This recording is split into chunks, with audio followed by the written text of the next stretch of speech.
Typically, African girls are raised in preparation for marriage. The woman would rather endure the most horrible situations just to still answer the man's name. The woman is the servant and needs to do the serving. Hello guys, how you guys all doing today? And welcome back to another video. So in today's video, you guys, I have questions and I am so excited because the person who's going to be providing the answers to these questions is my mentor, Okeke. Oh my god, you guys, oh my god, I'm so excited. I'm crying. She actually agreed to do this with me.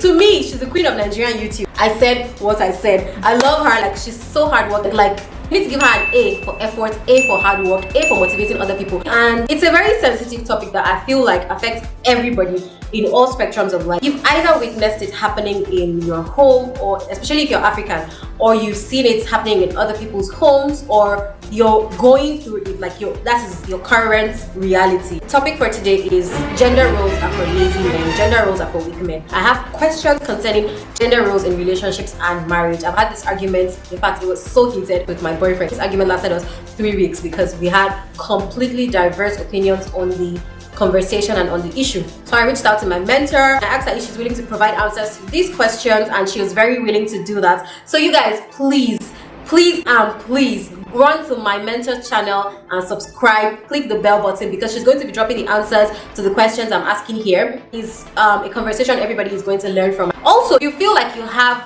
answers already, you can let us know in the comment section. You guys know that we are an interactive family here. Let's learn from each other. I'm not here to bash men, I'm not here to bash Africans, I'm not here to bash African marriages, and I'm not here to run. Without further ado, let's get right into it. A lot of men have been raised to see gender roles in a particular perspective in the home. If you've grown up as an African, you've seen that it was the father comes back from work, he puts up his leg on the table, he watches TV, brings out his newspaper, the mother goes to the kitchen, she prepares the meal, she brings it out, serves him, takes back the dishes, washes it. He's an adult. This stemmed from tradition, cultures, and generations where it was only the man that was working. It was only him that was responsible for the finances in the home. He was a farmer or he was a hunter. He was the one that would go out and search for the daily bread for the family. That is a different generation, and that is a different conversation. However, in this generation that we are in, which is why I'm very excited that Okeke is going to be answering these questions, because she is in our generation. She's also a woke mom. She's also someone who has various businesses, still stays at home to take care of the kids. She's also very consistent on YouTube. She super motivates me. So we find that in this generation, both the man and the woman work. They're both pulling weight financially. Even if it's not equal, they're both pulling weight. That is the point. If that is the case, why is it that we're still adopting traditional beliefs and cultural beliefs from a generation where things were entirely different? These days, even when she's at home, she's still working. She still has a side business, things that she's doing. She's not a lazy person sitting at home. She's a hardworking woman. Why is it that we're still inheriting this old school traditional beliefs that, okay, because he's the man, he's entitled to being lazy and weak in the home front, and only the woman should be the homemaker? You usually see examples where the child turns out really bad, and they'll always blame the woman and say, you didn't raise your kid right. They hardly ever, in Africa especially, they hardly ever turn to the man and say, you did a poor job of raising your kid, because he was not even around. Also, you'll see that even single men, for instance, they're having a conversation with their friends. You will see one tell the other person like, oh, I haven't eaten a good meal in some days or in some weeks. And instead of his friends to tell him, go and learn to cook so that you can eat a good meal by yourself, their response will usually be like, oh boy, you need to go and get married. How is marriage the solution to your nutritional problems? Cooking is a basic life skill. Everybody should know how to do it. The kitchen has food for the man to cook and for the woman to cook.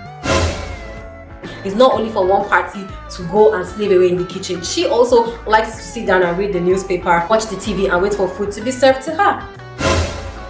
Another argument is that they will say, oh, the men don't belong in the kitchen. If, for instance, growing up, you'll see that when your mother was cooking or your aunt, she would typically call her daughters to the kitchen, but she will never call the man to the kitchen to come and learn how to cook. She never tell him how to learn how to do the house chores and everything. Typically, African girls are raised in preparation for marriage. They're raised in preparation to be house helps. They're raised in preparation to do all the chores, and the men are raised in preparation to be kings. That's the way I see it personally, except if yours was different. Like mine is different. My brother does know how to cook, but I've seen this narrative so much. Another thing that they usually hit you with is, oh, the Proverbs 31 woman describes a woman. If you're a Christian, you're probably familiar with Proverbs 31 woman. It describes a woman who is extremely hardworking, independent in the home front. The Bible describes her as a woman that wakes up very early in the morning. She starts sewing, she starts preparing for the day's business. She also starts taking care of the home front, of the children, the cooking, the cleaning. She's doing this from morning till night.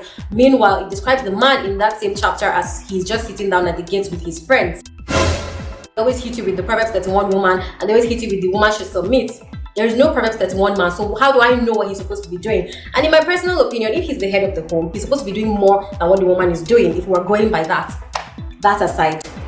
Another one is when you try to raise this conversation with, especially the older generation, one common argument I found is that they'll say, oh, that we are trying to be like the Westerners, we're trying to adopt cultures of the Europeans, and we're forgetting to see that they have a high divorce rate in those countries. Meanwhile, we're trying to be like them, we're trying to adopt their cultures and their traditions, and that in us trying to adopt those cultures and traditions, our own divorce rates are going higher or are increasing, which is true. But I don't think that the reason for our divorce rate in Africa increasing is because the women don't follow the gender roles anymore. It's because in our generation, both parties, the man and the woman, are financially secure. They are both financially independent. Women are less tolerant of BS. Whereas in the past, because it was the man who typically provided, women will stay in unfavorable situations. They'll stay in situations where the man is beating them, where the man is cheating on them, where the man is irresponsible because they needed him. Number one, they needed him because they didn't have any job, they didn't have any businesses. How would they survive if the man was not there to take care of them? That's number one. And then number two was that the stigma of divorce in those days was so high. The woman would rather endure the most horrible situations just to still answer the man's name and still be a Mrs. Meanwhile, these days, like, women are more exposed now, they're more woke, they're more feministic, and they will not stay around for BS just because they want to be married to you. They rather be single and happy than married and unhappy. Another thing I don't know if you guys have noticed in your personal lives is, for instance, let's say you go to visit like your boyfriend's family, or he comes to your family. The typical expectation is that the woman is in the kitchen cooking, cleaning, and serving. It is an abomination for you to sit down in the living room, gisting, chatting, and chilling while other people are in the kitchen. But the complete opposite is expected from the man. The man is not expected to be in the kitchen or to pull his weight in the home just because he wants to marry your daughter. If anything, if he even came to the kitchen to assist, your mother will probably say, oh, no, please go, my son, don't worry, we'll bring your food to you, we'll serve you. We've raised a generation of men who feel that they are kings and feel like they need to be served, while the woman is the servant and needs to do the serving based off of submission and Proverbs 31 woman. Another argument that extremely scatters my brain cells and makes me want to pull out every hair on my head is when they hit you with the argument of men are babies. I had this argument with older generation African women. They'll usually tell you that, oh, you know, men are babies, you need to pamper them, you need to treat them right. So you're telling me that I'm going to actually have a baby, I'm going to have literal babies, like I'm going to actually push babies out of my womb and cater to them, take care of them. And in addition to those, I still need to add a grown adult male to baby, pamper, babysit, and cater to. Sorry, I don't think that marriage or relationships are meant for one party babysitting or serving or slaving away for the other party.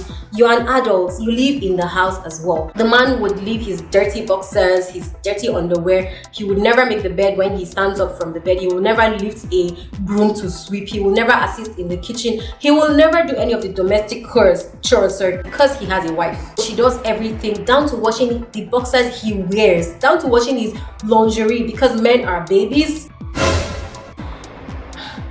I feel like you should even be ashamed of yourself if you're a man that gives your girlfriend or gives your wife your boxers, your underwear, and you expect her to pamper you and babysit you like a child. You're not a child, you're an adult.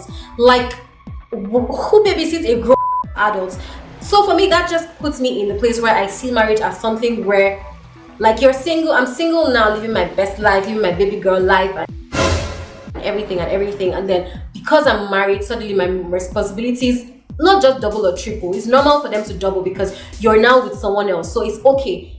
But my responsibilities are multiplied by 10 because there's a ring on my finger and because I live with a man. So all those my chilling baby girl life and all those my, you know, living life, chasing my purpose, fulfilling my purpose, focusing on my passion and everything, I'll probably have to put them at the back seat because they don't matter anymore as much as being a homemaker, as much as being a home caterer, as much as nurturing a grown adult. That's why you find that women get to their 50s and they look back and regret not fulfilling their purpose or their passion or doing anything with their lives other than raising kids. I'm not saying it's wrong to focus on raising kids. That is an amazing job in itself. But if you're going to regret it at 50 and look down, the kids are out of the house, the man is probably somewhere with his friends, he's fulfilled, he's achieved his purpose, he feels like he's really lived, and you've not really lived because you haven't done anything for yourself other than be a homemaker, because perhaps that's one woman and because submit. Another thing is that you find that even if they're the same age range, you see that the woman, let's say they're both 50, the woman will tend to look 60 and the man will look 40 because the stress of life is more on her. This is a narrative that needs to change because in today's world, you know what is even funny? I had a baby cousin who is 7, she just turned 7-year-old. She went to a school play with her mom and she came back and was narrating the story to me of how in the school play, the man was sitting down, watching TV, reading the newspaper and shouting to his wife who was in the kitchen, "Where is my food?" And I was just so angry in my heart that we are raising a generation of girls who believe that that is the norm because number one, they see it in their homes. And then aside from that, they now see it being reenacted in the church, in the school, in their friends' homes, in their relatives' homes. So this is the norm. We are rinsing and repeating from the older generation when what worked for them is no longer significant. Now both people are pulling their weight in the world. Women are leaders, women are presidents. We're fighting for equal opportunity. That's what feminism is about, fighting for equal opportunity for the woman and the man in the workplace, in the society, in the church, everywhere. So yes, I know that women are naturally like, you know, nurturers and homemakers and home caterers. They're the ones that take care of the kids, but I still feel that we should raise responsible men who pull their weight in the home front as well. We should stop making excuses for them saying men are babies, we need to pamper the man, we need to massage his ego. I'm also a baby, so I'm also a baby girl. I want somebody to pamper me. Is that too much to ask in a marriage? Usually, you would even see if it's a home that the man happens to be more domestic compared to his peers, he will never be able to say it boldly in front of his friends like, "Oh, I cook for my wife, I clean for my wife," because they will look down on him like, "Are you serious? Why should you be doing all those things?" Or he would never be able to tell her relatives or his relatives. In fact, if they even came to visit, they would have to act as if this was not the way it was. They would have to act as if the woman does everything just so that people don't look at it like, "Oh my god, this man is weak. How can he be watching for his wife?" The next thing they'll start saying is that she has jazzed him or she did something to him, that he's in love with her, that he's not thinking straight. You'll see other girls around and say, "Oh my god, don't take advantage of it to make sure that tomorrow you go and cook. His place is not in the kitchen." Why is his place not in the kitchen and my place is in the kitchen? We both have the same degrees. We both have the same qualifications. We both work. We both have jobs. So why exactly does the onus fall on her to do all those things? There is nothing like gender roles in the home. Everybody should pull their weight. Gender roles are for weak and lazy men. That's my personal opinion. And I feel like we need to start raising boys who are as domestic as girls. We need to start raising boys as parents, not just mothers. As parents, we need to start raising boys who take responsibility in the workplace, in business, in finances, and also in the home. Because we're in a generation where the women also work. So why is it different? Why are we taking narratives from old traditions? I read somewhere it says tradition is accepting beliefs from dead people or something like that, and I couldn't resonate more.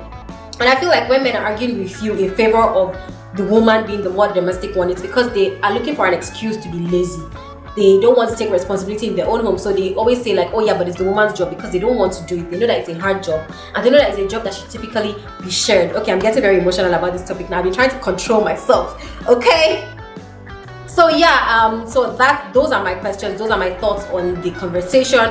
And I really cannot wait to see what Nilo Okeke is going to do to this conversation. If you guys are as curious as I am, please head over to our channel right now. Let's get her to 50k ASAP.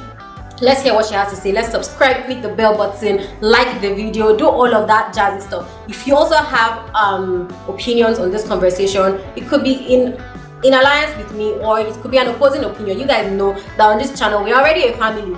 We support each other, we learn from each other, we don't throw hate here and there. Let's learn from each other. It doesn't matter where your opinion stands. So leave it in the comment section below. Don't forget to give this video a big fat thick thumbs up. Hey, this video a big fat thick thumbs up. Subscribe, hit the bell. Let's get to 1k. Okay.